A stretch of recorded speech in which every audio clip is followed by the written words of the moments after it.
말씀드린 것처럼 교회 절기가 이제 사순절, 사순절이 되고요.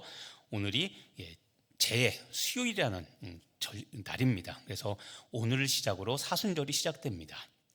자, 사순절. 사순절이 무엇이냐면 부활절 이전의 40일 동안을 사순절이라고 말합니다. 한자를 보시면 알겠지만 넉사자에 열을 순자, 그래서 40일이라는 뜻이 사순절입니다. 근데 무슨 사순절이냐면 부활절까지 이전의 40일을 우리가 사순절이라고 해서 이때 이제 우리 기독교 그 전통들이 뭐냐면 금식과 절제를 하는 기간입니다. 그러니까 40일 동안은 사순절 동안에는 가급적 우리가 금식, 근데 이야기했지만 40일 동안 금식하라는 얘기 아닙니다. 40일 동안 금식하면 살아남을 사람 별로 안 됩니다. 그러니까는 40일이 아니라 하루에 한 끼 정도, 그 정도, 그러니까 그 금식을 말하는 거지 40일 동안 한 끼도 안 먹는 그런 금식은 아닙니다. 그리고 또 하나 절제입니다. 절제.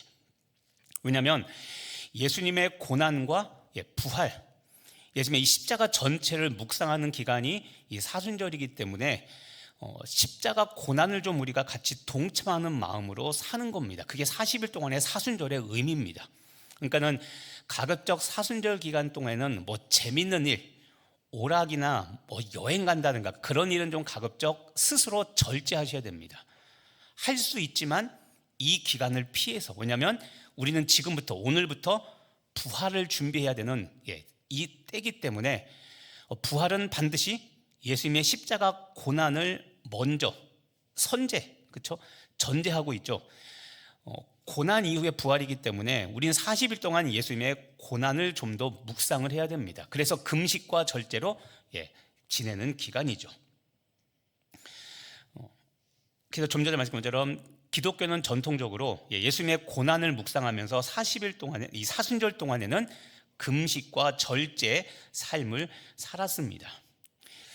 조금 전에 이야기했지만 금식은 40일 동안의 금식이 아니라 한 끼 금식 또는 절식을 하기도 합니다. 절식은 무엇이냐면 밥 한 고기 다 먹을 수 있지만 3분의 2 정도만 먹고 약간 배고픈 상태로 지내는 겁니다. 또 겸하여 살 빼는 걸 포함시키지 말고, 그렇죠? 목적이 순수해야 되잖아요. 그러니까 이번 기회에 하지 말고 절식은 하시되 다이어트가 목적이 아니라 예수님의 고난에 동참하는 것을 목적으로 일부러 절식을 하는 겁니다. 절식 중에 하나는 이런 것도 있습니다. 예를 들어서 강릉은 우리나라 커피의 수도라고 그러죠. 커피를 좋아합니다. 그럼 커피를 먹지 않는 게 아니라 예를 들어서 하루에 난 적어도 3잔 이상 먹는다. 그러면 사순절 기간에는 3잔을 다 마시는 게 아니라 아침에 오전에 한 번만 마셔야지. 이런 식으로 내가 좋아하는 것들을 절식하는 겁니다. 또 좋아하는 간식 있죠. 이런 것들. 그런 거 있는데 사순절 기간에는 먹을 수 있지만 일부러 절제하는 겁니다. 그러니까 그렇게 금식과 절식으로 사순절을 우리가 예수님의 고난에 동참하는 겁니다. 사순절을 지날 때 우리가 주의해야 될 것이 하나가 있습니다. 무엇이냐면 예수님의 고난에 전혀 동참하지 않는 겁니다. 지금도 얘기했지만 나는 금식 못해, 절식 더더욱 못해, 아무것도 못해. 그러니까 그렇게 배째라는 식으로 그런 식으로 나가는 것이 아니라 적어도 1년 이 사순절 기간에는 내가 예수님의 십자가에 동참하는 마음으로 뭔가 절제하는 삶을 좀 살아보는 겁니다. 그래서 말씀했지만 하루에 한 끼 금식이 어려우시면 절식, 하루 3끼 다 드시되 일부러 밥을 반만 먹는다든가 아니면 3분의 2만 먹는다든가, 그리고 조금 전에 얘기했죠. 좋아하는 음식이 있는데 특별히 그것을 먹지 않거나 또는 덜 먹는 것, 이런 식으로 내가 예수님의 고난에 동참하는 겁니다. 또 하나는 음식은 아니지만 절제라고 그랬죠. 절제. 자, 내가 좋아하는 것들을 약간 금하는 겁니다. 자, 예를 들어서 나는 일주일에 한 번이라도 산에 못 가면 난 죽을 것 같다. 우스갯말로 예배는 안 드려도 사는데 등산 못하면 죽을 것 같다, 이런 거 있죠. 그러면 사순절 기간에는 한 주에 한 번씩 등산을 안 하는 겁니다. 또는 날마다 운동을 하면 못 산다, 하지 않으면 못 견딘다. 그런데 좋습니다. 운동은 해도 됩니다. 그런데 1시간 운동하던 거 30분만 운동하고 나머지 30분은 말씀과 기도하는 겁니다. 그러니까 절제라는 것은 절식만이 아니라 내가 삶에 즐겨하던 것들을, 내가 없으면 못 견디는 이런 것들을 예수님의 고난을 위하여 내가 스스로 절제해 보는 겁니다. 바울이 그랬죠. 나한테 가장 귀하다고 여겼던 것을 어떻게 합니까? 배설물처럼 버렸다고 그랬죠. 그것처럼 사순절 기간에는 좀 주님의 고난에 동참해야 되는데 나는 못한다, 배째라, 전혀 동참하지 않는 것은 올바른 모습은 좀 아닙니다. 적어도 거듭난 그리스도인이라면 사순절 기간에는 우리가 절제, 또 하나 요즘 중요한 건 미디어 금식입니다. 미디어 금식. 유튜브 보는 거 좀 줄이고, 그게 설교라 할지라도 줄이는 겁니다. 그리고 그 동안에 그거 안 하는 시간에 말씀과 기도, 그리고 십자가를 더 깊이 생각해 보는 겁니다. 그렇게 미디어 금식, 이것도 절제에 포함되는 겁니다. 그런데 전혀 이런 액션을 취하지 않는 것, 이건 그다지 바람직한 모습이 아닙니다. 또는 절제하긴 절제하는데, 자, 십자가와 상관없는 그냥 고난의 시간을 보내는 겁니다. 고난은 고난인데 십자가와 상관없이 그냥 하라고 하니까 뭔가 하긴 하되 마음이 없는 겁니다. 마음이 없는 고난. 아까도 있잖아요. 금식하는데 이번 기회에, 그러니까 다른 어떤 의도가 들어가는 것이 아니라, 순수한 의도가 아니라 나의 사심이 들어가고 이런 고난을 보내지 않는 것, 이 두 가지를 우리는 좀 조심해야 됩니다. 고통, 고난의 기간이기 때문에 소위 말하는 십자가 감성팔이, 십자가는 전혀 상관없이 살면서 그냥 사순절이니까 고난에 동참해야 돼, 이것만 가지고서 의미는 묵상하지 않고 형식만 동참하는 것, 십자가 감성팔이, 이런 거 되지 않도록 우리는 사순절 기간을 좀 잘 조절을 해야 됩니다. 자녀들에게도 특히 너무 강조하셔도 안 됩니다. 강조. 자녀들에게도 억지로 너도 좀 뭐해, 너도 유튜브 좀 그만 봐, 동영상 그만 봐, 그런 말 들으면 아이들은 더 반항하게 됩니다. 그러니까는 화내거나 따지지 마시고, 요즘이 사순절 기간, 예수님의 십자가 고난을 묵상하는 기간이니까 아들아, 딸아, 너도 한번 조금 줄여보면 어떨까? 말을 잘하고 해서 아이들도 다시 한번 생각하게끔 해야지, 억지로 막 거기 동참하게 시키면 그건 믿음의 도움은 되질 않습니다. 그래서 여러분, 오늘 말씀 한번 2절을 보시길 바랍니다. 이렇게 한번 지내보시길 바랍니다. 오늘 말씀 2절에 보면 바울이 이렇게 말합니다. 내가 너희 중에서 예수 그리스도와 그가 십자가에 못 박히신 것 외에는 아무것도 알지 아니하기로 무엇했다? 작정이라고 되어 있죠. 자, 중요한 것은 예수 그리스도와 그 예수님께서 달리신 십자가입니다. 이것이 중요한데, 이 두 가지, 예수님과 예수님의 고난, 십자가를 알기로, 이것 외에는 내가 알지 아니하기로, 그러니까 이것만 알기로 내가 작정하는 기간이 사순절로 여러분 이렇게 삼아 보시기를 바랍니다. 오늘도 예배 오신 여러분 참 대단합니다. 오늘도 유혹이 있었을 거예요. 연휴니까 그냥 수요 예배 제껴버려? 물론 그럴 수 있죠. 하지만 작정하고 나오셨죠. 아니야, 그러면 안 돼, 나가야 돼. 그렇죠? 지금도 집에서 안 나오고 혹시 온라인으로 보시면서 찔리신 분들이 있으면 회개하시길 바랍니다. 그러니까 온라인은, 그러니까 예를 들어서 그런 분도 있을 거예요. 지금 귀경길에 아마 온라인 예배 드린 분도 있겠죠. 그렇죠? 그런 분 참 귀하죠. 그런데 나올 수 있는데 귀찮아서 안 나오고 온라인 예배로 대체한 분들은 조금 찔리실 겁니다. 근데 여기 오신 분들은 모든 유혹과 모든 것들을 다 물리치고 어쨌든 오셨잖아요. 그러니까 이것처럼 작정해야 됩니다. 작정. 사순절은 40일 동안 예수님의 고난에 동참해 보자라고 좀 작정하는 기간입니다. 그래서 성경적인 사순절을 보내시려면 오늘 지금처럼 바울과 같이 작정, 다른 말하면 결단입니다. 결단. 자, 제가 얘기했죠. 인격을 우린 지정의라고 말합니다. 지정의.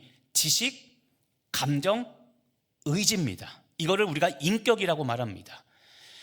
이 인격은 우리가 신앙생활할 때 훈련돼야 됩니다. 자, 지식은 하나님의 말씀으로 날마다 내 지식이 새롭게 돼야 됩니다. 알았던 말씀인데 오늘 말씀을 묵상하니까 새롭게 오는 것들이 있죠. 지식이 새롭게 됩니다. 또 몰랐던 것을 알게 되면 지식이 새로워지죠. 자, 지식, 하나님에 대한 지식이 생기면 내 감정을 다스릴 수 있습니다. 3일 동안, 연휴 기간 동안 지옥을 겪으신 분도 있는 반면 천국을 지낸 분도 있었을 겁니다. 근데 안타깝게 이번 설 연휴는 지옥에서 보냈습니다. 그러면 오늘 예배 왔는데 지금도 지옥에 있는 기분으로 예배를 드리면 될까 안 될까요? 안 되죠. 그렇죠? 항상 말했지만 예배의 감정은 감사와 기쁨입니다. 교회 오기 전까지 지옥을 살았어도 하나님께 예배 드릴 때는 감사와 기쁨의 감정으로 바꿔야 되는 겁니다. 근데 하나님의 말씀을 알면 내 감정을 다스릴 줄 알게 됩니다. 근데 이건 자동적으로 되는 것이 아니라 훈련입니다. 그러니까 지금도 정말 힘드셨던 분이 있으면 지금 예배할 때는 감사와 기쁨으로 내 감정을 바꾸어 하나님께 내 몸과 마음을 산제물로 드리는 연습을 하셔야 되는 겁니다. 그게 예배입니다. 그게 로마서 12장 1, 2절에 말하는 산제물로 나를 하나님께 드리는 예배, 영적 예배인 거죠. 그렇게 지식과 감정이 바뀌고 또 하나 인격적인 변화 중에 하나는 뭐냐면 의지의 변화입니다. 의지. 자, 여러분 중에 선천적으로 의지가 약하신 분들이 있습니다. 또 여러분 중에 선천적으로 선택 장애가 있는 분들이 있습니다. 짜장면 먹을래, 짬뽕 먹을래 그러면 1년 내내 고민하는 분들 계십니다. 아무거나 먹으면 되는데, 그렇죠? 자, 의지가 선천적으로 약하신 분이 있는데 하나님의 말씀을 듣고 알면 아까 말한 지식의 변화가 있고 감정의 변화가 있죠. 근데 이거는 당연히 의지의 변화를 이끕니다. 왜냐하면 무엇을 기준으로? 하나님의 말씀을 기준으로 해야 될지 말지가 명확해지니까 이제는 하나님의 말씀을 배우고 알면 예전에는 할까 말까 고민이었는데 하지 말아야 돼. 어떤 거는 하기 싫어도 해야 돼 라고 내 의지가 하나님의 말씀을 따라가게 됩니다. 그러니까 의지의 변화가 당연히 생깁니다. 그러니까 제가 이야기하지만 예수 믿고 변한다 안 변한다? 예, 우린 그렇게 알아요. 이제 안 변하는 게 이상한 거예요. 그렇죠? 예, 안 변한 사람들이 천연기념일입니다. 그러니까 예수 믿으면 당연히 변화가, 거룩한 변화가 일어나는 거예요. 오늘도 그래서 작정, 다른 말로 하면 결단입니다. 이 결단은 의지입니다. 성령님은 내 안에서 하시는 일 중에 하나가 뭐냐면 자꾸 죄가 생각나게 하고, 주일에도 있지만 예수를 몰랐을 때는 갈등하지 않아요. 그냥 무조건 육이 있는 것을 선택합니다. 근데 예수를 믿고 났더니 이제는 마음대로 육신에 속한 것을 택하지 못합니다. 성령께서 내 안에 역사하시기 때문에 갈등하게 돼요. 선이냐 악이냐. 근데 여러분 고민하지 마시기를 합니다. 선과 악의 고민 중에 갈등할 때는 무조건 뭘 선택하면 돼요? 선. 악이라고 하는 사람 있으면 빨리 저한테 지금 고발하세요. 네. 자, 선과 악의 고민은 무조건 선을 선택하면 되는 겁니다. 왜냐하면 그 갈등조차도 성령의 역사입니다. 내 안에 성령님이 살아계셔서 나를 도우시는 거예요. 말할 수 없는 탄식으로 나를 위해서 간구하고 계신 겁니다.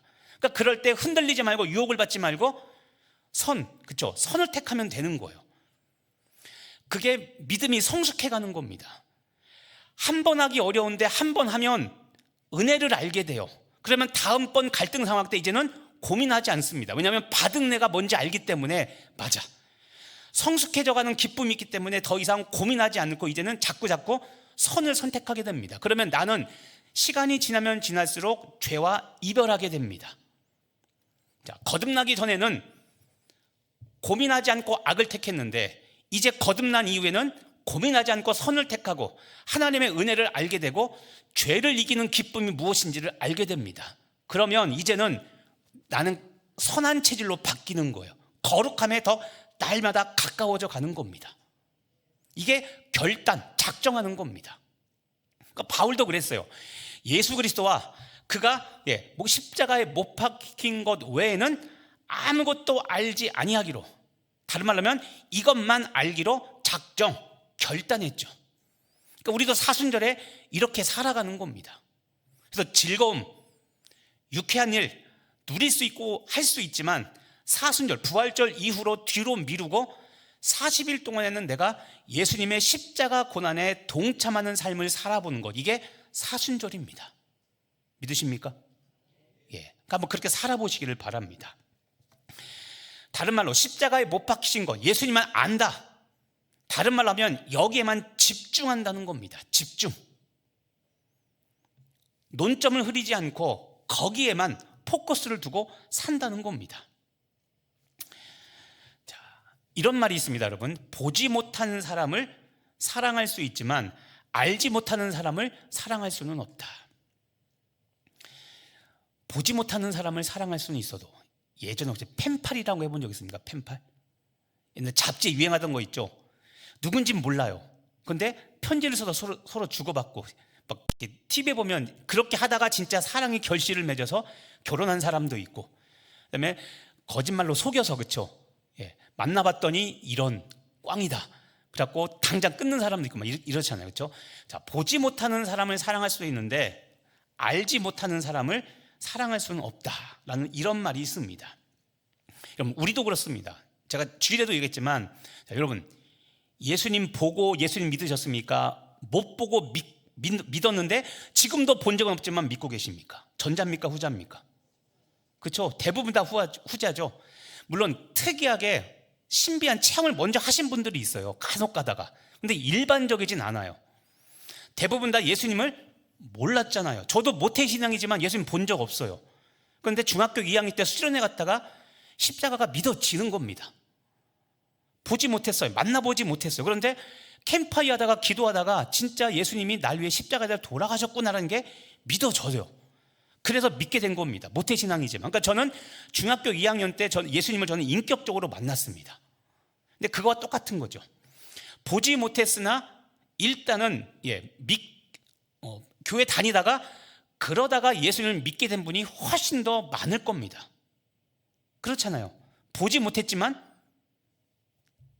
믿게 되었고, 또 알지 못했지만 알게 됐죠. 이게 신앙의 신비함입니다. 바울은 특별히 여러분 예수님을 만난 경험이 있습니다. 다메섹에서 만난 경험이 있죠. 예수 믿는 사람을 잡아 죽이려고 가다가 다메섹에서 예수님을 만나게 됩니다. 특별한 체험이죠. 예수님을 먼저 경험합니다. 예수님이 이야기하죠. 바울아, 내가 바로 핍박하는 예수니라 라고 나타났죠. 거기에 바울이 이제는 무너지게 되죠. 그가 갖고 있던 고정관념과 예수에 대한 모든 생각들이 다 한순간에 무너지죠. 예수님을 만난 것을 통해서. 그리고 바뀝니다. 변화되었잖아요.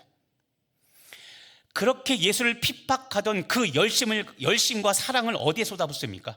이제는 예수를 위하여 살아가는 고난과 그 예수 복음 전하는 그 일에 자신의 삶과 사랑을 바뀌게 되죠. 삶의 전환, 방향 전환이 일어나게 됩니다. 예수님을 만난 경험, 지식이 있으니까 이제 예수님에 대한 사랑이 생겼던 것처럼 여러분도 예수님과 그 예수님이 다진 십자가만 알기로 작정하시길 바랍니다. 알기로 작정한다? 지식이 생긴다는 겁니다. 그 예수님을 아는 그 지식이 이제는 여러분을 생명으로 인도하는 길이 될 줄로 믿고, 이번 사순절 기간 동안 여러분 예수님과 십자가에 집중하시는 여러분 되길 간절히 바랍니다. 오늘도 말씀 제목을 보시면 무엇으로 돌아가자고 이야기합니까? 그렇죠. 십자가로 돌아갑시다라고 했죠. 우리 기독교 복음의 중심은 십자가입니다. 근데 십자가는 부활과 생명이지만 그 이전에 고난과 어려움입니다. 그런데 현대사회는 이 십자가를 이야기하기를 두려워합니다. 왜냐하면 교인 떠나간다고. 근데 제발 우리가 그래서는 안 되겠죠. 사순절 기간 동안 이 십자가 의미를 다시 깨닫는 여러분 되길 간절히 바랍니다. 십자가가 무엇인지를 알고 우린 십자가로 다시 돌아가야 됩니다. 그래야 부활절 때 내가 비로소 새로운 생명으로 죽었다가 새로운 존재로 태어나는 이 부활을 우리가 경험할 수 있는 겁니다. 어렵지만 돌아보십시오. 여러분, 부활은 예수 믿고 우리가 반드시 경험해 봐야 되는 겁니다. 이게 뭐냐면 새로운 피조물이 되는 겁니다. 부활은 잠자다가 다시 그냥 깨어나는 그 정도, 그게 아니라 내가 엄마 뱃속에서 새로운 사람으로, 새로운 피조물로 태어난 것처럼 완전히 새로운 사람으로 바뀌는 것, 이것이 성경에서 말하는 부활입니다. 근데 기독교는 이것이 생명입니다. 복음의 핵심, 복음, 기쁜 소식입니다. 기쁜 소식이 게 무엇이냐면 예수님이 십자가에 못 박혀 죽으셨고 그랬다가 다시 돌아가신 지 죽으신 지 3일 만에 다시 살아나셨다는 것, 이것을 믿는 사람에게 똑같은 새 생명의 역사가 주어진다는 것, 이것이 복음입니다. 그래서 우리는 사순절 기간 동안 이 복음을 다시 한번 또 체험해야 됩니다. 예수를 믿고 거듭난 경험이 있는데 그 한 번의 경험이 아니라 우리는 날마다 또는 적어도 매 달마다 적어도 1년에 한 번은 복음으로 인한 새로운 피조물로 변화되는 것을 우리는 날마다 경험해 봐야 됩니다. 사순절 기간 동안 우리는 철저히 십자가에서 죽는 경험을 해야 됩니다. 살려고, 은혜를 누리려고, 뭔가 자꾸 얻으려고 하지 말고 사순절 기간에는 우린 철저히 자기 부인, 나의 죽음을 경험해 봐야 됩니다. 사순절 기간 동안 내가 왜 더 죽지 못할까? 내가 더 내 감정을 왜 다스리지 못할까? 내가 왜 저 사람 앞에서는 자꾸 내 혈기가 먼저 드러나고 왜 저 사람 앞에 서면 내가 자꾸 저 사람을 이기려고 할까? 그런 분들 있지 않습니까? 평소엔 좋아요, 참 호인입니다. 그런데 누구 하나가 툭 날 건드리면 이걸 그냥 해서 푹 해서 내가 죽지 못하는 사람이 있죠. 우린 이걸 고민해야 되는 겁니다. 내가 왜 죽지 못할까? 자기 부인이 왜 안 될까? 또 봉사, 사역, 섬김 이런 거 앞에서 왜 자아의 죽음, 나의 죽음이 왜 안 될까? 봉사하세요, 섬기세요 그러면 꼭 안 하는 인간들만 생각나죠. 저 인간도 안 하는데 왜 꼭 나한테 이렇게 할까? 그렇죠? 이게 뭡니까? 내가 아직도 안 죽은 겁니다, 여러분. 예수님이 생각나고 그래, 내가 죽어야지 예수님처럼 이게 돼야 되는데 뭐라고 하면, 그렇죠? 부탁하고 그러면 저 장로도 안 하는데 저 권사님도 안 하는데 자꾸 이 사람이 생각납니까? 내가 안 죽었으니까. 그러면 내가 안 죽었으니까. 그래서 우리는 사순절 기간 동안 내가 죽는, 자아가 죽는 경험을 해야 됩니다. 그리고 이것 때문에 고민하며 기도하셔야 되는 겁니다. 하나님, 내가 아직도 살아있네요. 내가 그리스도와 함께 십자가에 못 박혀, 그렇죠? 갈라디아 2장 20절, 그렇죠? 죽었지 않습니까? 그런데 이제는 내가 사는 게 아니라, 그렇죠? 내가 산 것 아니요, 내 안에 예수님이 사셨잖아요. 그게 부활인 겁니다. 그런데 예수는 믿는데 믿고 나서도 계속 내가 살아있는 겁니다. 내가 부활합니다. 이게 뭡니까? 첫 번째는 나의 믿음이 아직 연약하다는 것이고, 좀 심각해 말하면 그 믿음 가짜라는 겁니다. 그러면 이런 것이 생기지 않을 때까지 내가 십자가 앞에 죽는 연습을 해야 되는 겁니다. 오늘도 내가 죽어야지 하고 집에 갔는데 또 남편이 뭐 한마디 하면 욱, 이렇게 하면 또 뭐 생각해야 돼요? 내가 아직 안 죽었구나. 그렇죠? 자, 그래서 다시 한번 부탁합니다. 사순절 이제 돌아온 첫 번째 주간입니다. 여러분도 바울처럼 예수님과 예수 그리스도와 예수님께서 못 박혀 달리신 십자가만 알기로 작정하시기를 바랍니다. 기도하십시오. 하나님, 40일 동안 부인되지 않은 자아들을 계속 만나게 하여 주옵소서. 그래야 날마다 내가 죽는 은혜를 경험하게 하여 주옵소서. 그래야 4월 5일 부활절 때는 정말 내가 그날 예수님의 부활과 함께 내가 새롭게 태어나는 역사가 있게 해달라고 기도하시며 이번 부활절, 영광스러운 부활절 되길 간절히 바랍니다. 다시 말하지만 여러분, 십자가는 만남의 장소입니다. 만남의 장소. 몇 번 이야기했습니다. 십자가는 만남의 장소입니다. 첫 번째, 예수님과 내 죄가 만나는 장소가 십자가입니다. 죄는 아무리 회개해도 끊이지 않습니다. 그래서 오늘도 십자가, 사순절 기간 동안 하나님, 예수님과 내 죄가 십자가에서 만나는 역사, 회개하는 역사가 있게 해달라고 기도하시기를 바랍니다.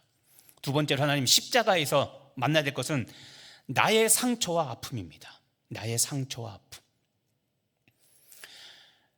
없었으면 좋겠지만 이번에 설명될 때 가족이 만나는 것이 조금 부담스럽고 아팠던 분들도 분명히 있을 겁니다.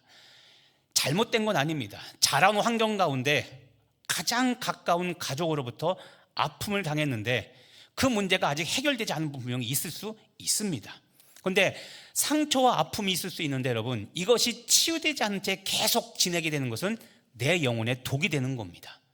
그런데 그래서 십자가에서 나의 상처와 아픔이 만나야 됩니다.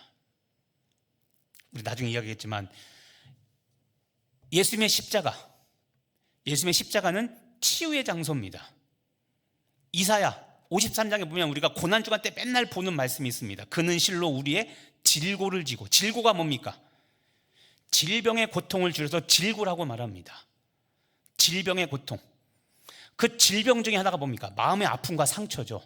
그런데 여러분, 십자가는 고치지 못할 병이 없습니다. 또 오늘도 이야기하지만 가족 문제입니다. 십자가에서 여러분, 내 가족의 문제가 반드시 만남의 장소로 사용되어야 됩니다. 종교가 달라서 가족의 문제가 있고, 그 다음에 믿지 않아서 문제가 있고, 그 다음에 가족 가운데 부모님 재산이라든가 이런 것 때문에 가족 간에 깨어진 분들이 있죠. 내 가족의 문제가 십자가에서 처리가 돼야 됩니다. 만남이 있어야 됩니다. 찢어진 관계의 문제, 나의 찢어진 관계의 문제들, 가족뿐만 아니라 직장에서 부인하고 싶지만 교회에서 찢어진 관계들도 있죠. 회복해야 됩니다. 내 의가 강하면 절대 화해, 절대 용서 안 됩니다. 그런데 여러분, 예수님은 용서하셨습니다. 그런데 나는 용서가 안 되죠. 이게 뭡니까? 이게 죄잖아요. 나한테 사랑이 없는 거 아닙니까? 나한테 상처와 아픔이 십자가보다도 먼저 우선합니다. 그러니까 여러분, 상처와 아픔은 결국 뭡니까? 이게 우상인 겁니다. 우상. 근데 우리는 자꾸 착각하죠. 내가 상처받았으니까 용서 못해? 예수님이 말씀하십니다. 야, 그것 때문에 내가 너 십자가 졌는데 네가 용서 못하냐? 아이러니죠. 그러니까 여러분, 상처와 아픔은 결코 좋은 게 아닙니다. 이게 우상인 겁니다. 결국 내가 십자가 앞에 더 무릎 꿇고 기도해서 성령께서 내 상처와 아픔과 내 마음을 만지셔야 되는 겁니다. 못 만지는 게 아니라 내가 만지지 못하도록 노터치, 하나님께 성령님 만지지 마세요. 왜냐하면 하기 싫으니까 그런 겁니다. 죄송합니다. 교회에서 말도 안 하고 말 섞고 싶지 않은 분들이 있는데 그분한테 말하려면 내가 먼저 손 내밀어야 되잖아요. 그렇죠? 근데 그게 싫은 거예요. 내 우상인 겁니다, 여러분. 또 아까 질병 이야기했지만 내 몸과 마음의 병들, 의사는 포기했어도 하나님이 포기하지 않으셨다면 고칠 수 있습니다.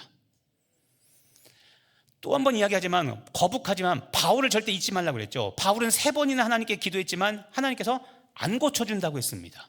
근데 그때 바울이 했던 고백이 뭡니까? 하나님이 했던 그때 고백이 뭡니까? 바울이 했던 말씀이 뭡니까? 내 은혜가 너한테 족하다라고 그랬죠. 안 고쳐지는 게 충만한 은혜였다는 겁니다. 그러니까 여러분이 잘 판단하셔야 되는 겁니다. 병 낫기를 위해 당연히 기도하셔야 됩니다. 기도하셨는데 하나님이 바울처럼 안 낫게 해주겠다고 명확히 말씀하셨다면 더 이상 병 낫게 해달라고 기도할 필요는 없습니다. 세계 선교와 복음을 위해서 기도하시면 되는 겁니다. 대신 그런 말씀 없으셨다면 고쳐줄 거 믿고 기도하시면 되는 겁니다.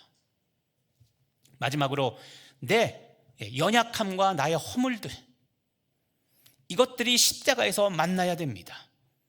그래야 우리 인생이 고침받고 치유되고 회복되는 겁니다. 십자가는 그래서 만남의 장소인 겁니다.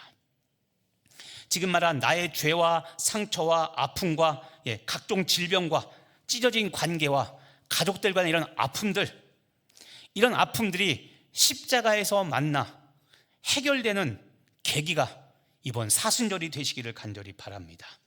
십자가는 모든 인생의 문제들이 해결받고 치유되는 곳이 바로 십자가입니다. 그래서 우리는 십자가로 돌아가야 되는 겁니다. 그러면 사순절 기간 동안 다시 한번 십자가를 깊이 묵상하시고 40일 동안 예수님의 십자가와 함께 동행하는 여러분 되시기를 예수님의 이름으로 간절히 축복하며 기도합니다. 우리 찬송하고 기도하고 마치도록 하겠습니다. 오늘은 특별히 기도 제목은 드리지 않고요, 그냥 찬송하고 기도하시고 자유롭게 돌아가시면 되겠습니다. 우리 아까 불렀던 찬양 다시 부르겠습니다. 예수 가장 귀한 그 이름 찬송하겠습니다.